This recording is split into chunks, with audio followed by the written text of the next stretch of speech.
ترغیب الی القرآن ہے، اللہ قرآن کی طرف رغبت دلاتے ہیں کہ مکہ والیو تمہیں تو عبرت حاصل کرنی چاہیے تھی، تم اس قرآن کو پڑھتے سمجھتے اس سے نصیحت حاصل کرتے، الٹا تم اعتراض کرتے ہو، کبھی کہتے ہیں کہ یہ جادو ہے، یہ کیا ہے؟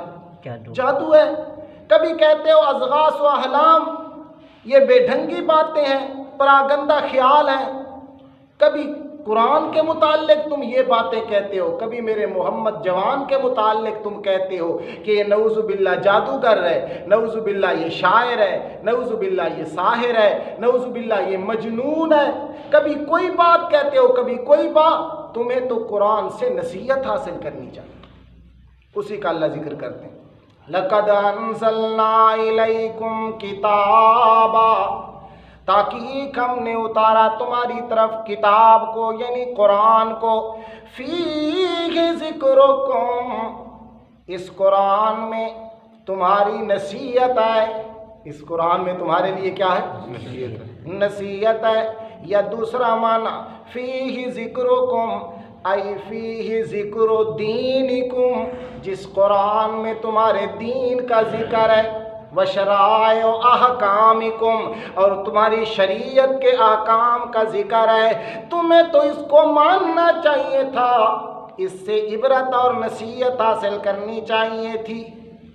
افلا تاکلون، مکہ والے ہو کیا تم عقل سے کام نہیں لیتے کہ مان لو گے تو تمہارا فائدہ ہوگا، نہیں مانو گے تو ہمارا کوئی نقصان نہیں، پھر بھی نقصان تمہارا ہوگا، نہیں مانو گے تو۔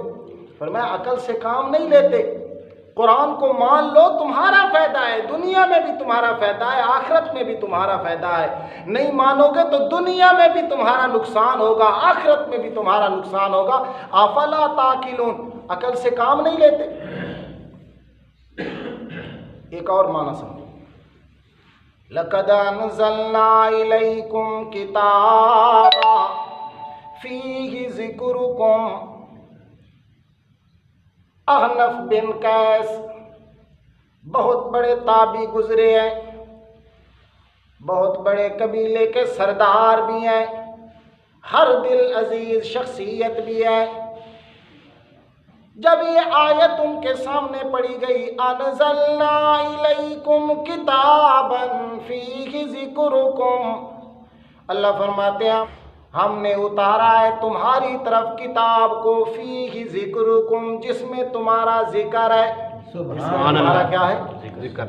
تو کہنے لگے لاؤ قرآن، اس میں ہمارا ذکر ہے تو کہیں میرا بھی تو ذکر ہوگا نا، دیکھوں کہ میرا ذکر کہاں ہے، میں کن لوگوں میں شمار ہوتا ہوں۔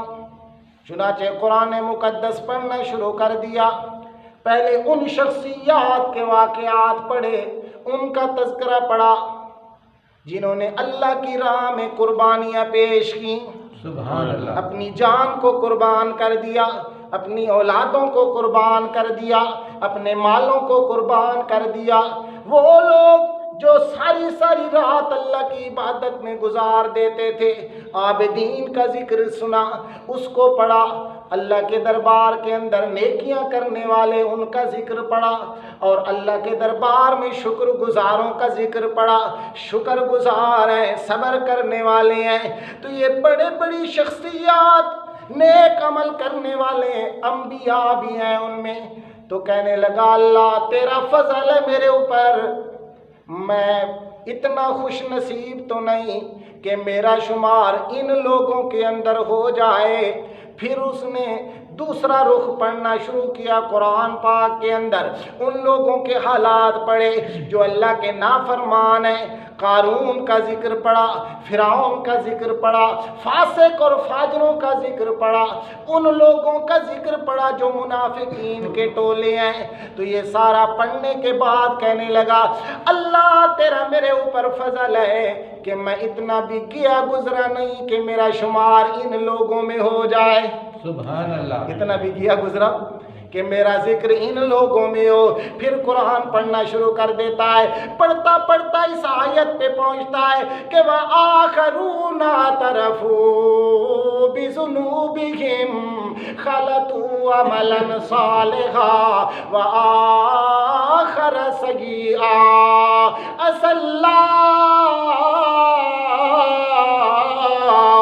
أن يتوب عليهم. اللہ کریم فرماتے ہیں کچھ لوگ ایسے ہیں نَاعْتَرَفُوا بِذُنُوبِهِمْ جو اپنے گناہوں کا اقرار کرتے ہیں. اپنے گناہوں کا اللہ میں گناہ گار ہوں مجھے معاف کر دے. نَاعْتَرَفُوا بِذُنُوبِهِمْ اپنے گناہوں کا اقرار کرتے ہیں. خَلَطُوا عَمَلًا صَالِحًا وَآخَرَ سَيِّئًا انہوں نے ملے جلے عمل کیے ہیں, کچھ اچھے عمل بھی کیے ہیں اور کچھ برے عمل بھی کیے ہیں.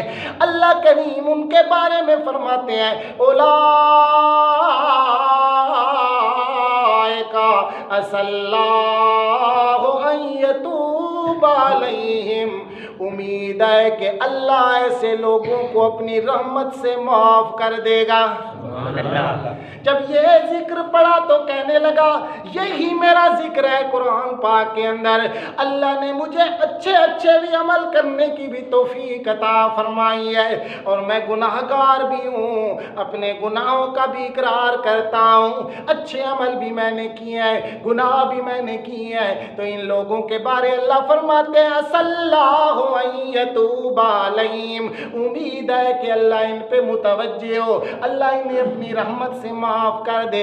کہنے لگے امید ہے میرا ذکر انہی لوگوں کے اندر ہے قرآن پاک کے اندر, اللہ بھی مجھے معاف کر دے گا. سبحان اللہ. میں بھی جب دیکھتا ہوں, جب مطالعہ کیا تو مجھے بھی نظر آیا کہ تو بھی انہی میں ہے. میں اللہ اپنے گناہوں کا اقرار کرتا ہوں تیرے دربار میں بہت بڑا گناہ گار ہوں, تو جانتا ہے میں کتنا گناہ گار ہوں. اللہ میری حقیقت تیرے سامنے تو کھلی ہوئی ہے نا, تو تیرے سامنے تو چھپی ہوئی کوئی بات نہیں ہے. یہ تو لوگوں کا حسن ظن ہے, کہتے ہیں جی بڑا نیک آدمی ہے, ہمارا امام ہے جی بڑا نیک آدمی ہے. اللہ میں اقرار کرتا ہوں تیرے دربار کے اندر میں گناہ گار ہوں, اپنے گناہوں کی معافی مانگتا ہوں تیرے دربار کے اندر, اور کچھ نیک عمل بھی تو میں نے کیے ہیں نا. اللہ جس طرح نیک عمل میں میرا کوئی کمال نہیں ہے, نیک عملوں کی توفیق تو نے مجھے عطا فرمائی ہے, یہ علم تھوڑا بہت تو نے مجھے عطا فرمایا ہے, نیکی کی توفیق تو نے جس طرح بخشی ہے اسی طرح تیرے دربار میں دعا کرتا ہوں اللہ یہ بھی مجھ پہ فضل فرما دے, میرے گناہوں کو معاف کر کے مجھے جنت میں پہنچا دے. سبحان اللہ.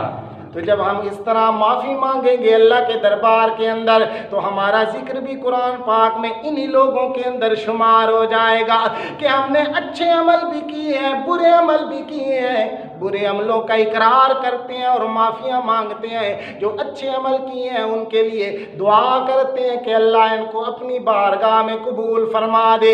اللہ فرماتے ہیں ایسے لوگوں کے بارے میں میرا بھی اعلان ہے عسى الله أن يتوب عليهم ایسے لوگوں کو اللہ اپنی رحمت سے معاف فرما دے گا. سبحان اللہ. تو احنف بن قیس چلے گئے, قرآن مقدس کی یہ آیت سمجھا کے گئے کہ اس کے اندر اللہ نے تمہارا ذکر کیا ہے. کوئی بندہ چاہے کہ میرا ذکر کہاں ہے قرآن پاک میں, تو وہ ذرا قرآن کا مطالعہ کرے نا, قرآن مقدس کا ترجمہ اور تفسیر پڑھے نا, اور پھر تلاش کرے کہ میں کن لوگوں کے اندر ہوں, تو قرآن اسے بتائے گا کہ تو فلاں لوگوں میں کھڑا ہے, تو تیرا ذکر فلاں لوگوں کے اندر ہے, تیرا شمار فلاں لوگوں کے اندر ہے. تو پھر اس بندے کو چاہیے کہ اپنا ذکر پڑھے اور اس اپنے انجام کی فکر کرے. تو اللہ فرماتے ہیں انزلنا الیکم کتابا ہم نے تمہاری طرف کتاب اتاری ہے, اس کے اندر تمہارا ذکر ہے. افلا تعقلون کیا عقل سے کام نہیں لیتے؟